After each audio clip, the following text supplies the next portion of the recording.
After his divorce with Lisa Marie Presley, Michael Jackson was truly heartbroken and told one of his friends, "She was my only one shot. I fear I will never have that again."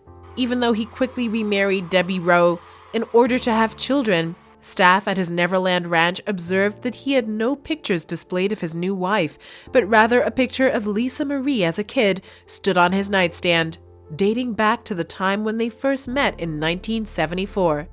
However, he eventually realized he had to move on. He had several music projects in development, and soon after their divorce was finalized, Jackson was scheduled to go on a world tour. Although the two were legally divorced, that didn't stop the unlikely couple from making several attempts to rekindle their romance in the years to come. So here is a look behind the headlines into the private lives of Michael Jackson and Lisa Marie Presley's on-off affair after their oh-so-public marriage and divorce. As Presley refused to carry Jackson's children, friend and the assistant of his dermatologist Debbie Rowe offered to give birth to a child for the pop singer, an offer that was used against Presley throughout their marriage. Shortly after Presley and Jackson's separation in January 1996, Rowe became pregnant but suffered a miscarriage in that March. The event devastated Rowe, who feared she would never be able to have a baby. Jackson comforted and consoled Rowe throughout the ordeal, which remained hidden from the media and public. Jackson embarked on the first leg of his History World Tour in September 1996. 1 month into the tour, and several months after his divorce from Presley, Jackson's personal life made headlines as it was revealed that Rowe was pregnant with his child. Jackson and Rowe wed on November 13, 1996 at the Sheraton on the Park Hotel in Sydney, Australia. The night before the wedding, Jackson had called Presley, who gave him and Rowe her blessing. The news of pregnancy had obviously come as a shock, as she never imagined that he would choose the tomboyish Debbie Rowe as his wife and so quickly move on from their relationship. She was perplexed to how she got kicked out of his life so fast when she once had a say in everything. She knew Michael too well to know that he was paranoid, distrustful, and would not become intimate so easily with this woman when she spent so much time peeling away his layers. Lisa Marie Presley went on to hang out with Jackson's mother and his sister Janet to find out more about Debbie Rowe.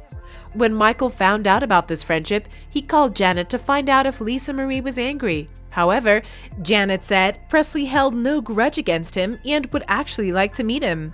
His heart raced. He called Lisa Marie and said, "I really love you, and I hate the way it ended between us, with us saying mean things to each other." Even after Debbie Rowe gave birth to his first child on February 13, 1997, Jackson and Presley rekindled their romantic relationship as she quickly became the artist's main focus once again. Presley was seen with Jackson in various cities during the History World Tour in 1997, notably at various functions in South Africa and in London, holding hands backstage and around the city. In February 1998, they were photographed in an intimate moment together outside a Beverly Hills restaurant on Presley's birthday. But one thing Jackson made clear over and over again was that he didn't need her advice anymore. Presley really didn't understand at this time what to make of this and wondered if he really loved her. Their on-off relationship was fueled by Lisa Marie actually chasing Michael, sending him letters that read, "I will give you 9 children if you want. I will do whatever you say." But Michael saw she was too strong-minded and didn't want trouble anymore. He had his children and didn't see the need for a wife. Presley said that they spent 4 years after the divorce getting back together and breaking up, stating, "I don't understand the relationship I had with him." Lisa Marie Presley resurfaced in 2003 with her debut solo album, To Whom It May Concern, which became a top 5 hit. Despite the widespread skepticism about the validity of her relationship with Jackson, Presley steadfastly insisted their marriage was genuine if unorthodox. To promote the debut album, she again sat down with Diane Sawyer, who pulled no punches in her questioning. "Michael Jackson? Why did you marry Michael Jackson?" Presley hinted that the private Jackson was very different to the man his fans knew. First of all, he's not stupid. He didn't get to where he was by being stupid. It's unfortunate that not a lot of people know who he really is because he doesn't let anybody see it.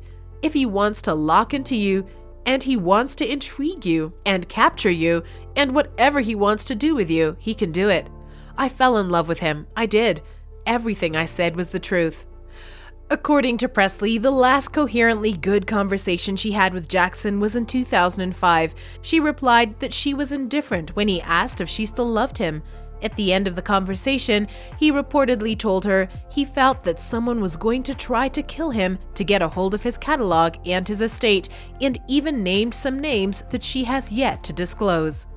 After his death in 2009, Presley drew parallels between the lives of Jackson and her father Elvis in an interview with Oprah, that they had the luxury of creating whatever reality around them they wanted to create. She said Jackson constantly asked her about the details of Elvis's death because he felt that he was going to end up the same way. She also told Oprah, "There was a very profound point in the marriage when he had to make a decision. Was it the drugs and the vampires or me? And he pushed me away. I still try to figure out why. What is it that I had to go through this twice?" Even though Presley said she felt indifferent towards Jackson, in death she realized he loved her. Lisa Marie gained a better perspective on the paradox between Jackson's authentic love for her and his actions in public, which often used Presley to boost his public image. Lisa Marie said, "He was conditioned to get himself where he needed to go for his career and with his talent.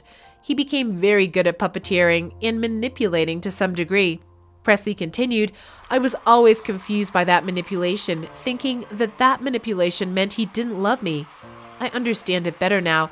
The manipulation was because it was a survival tactic for him.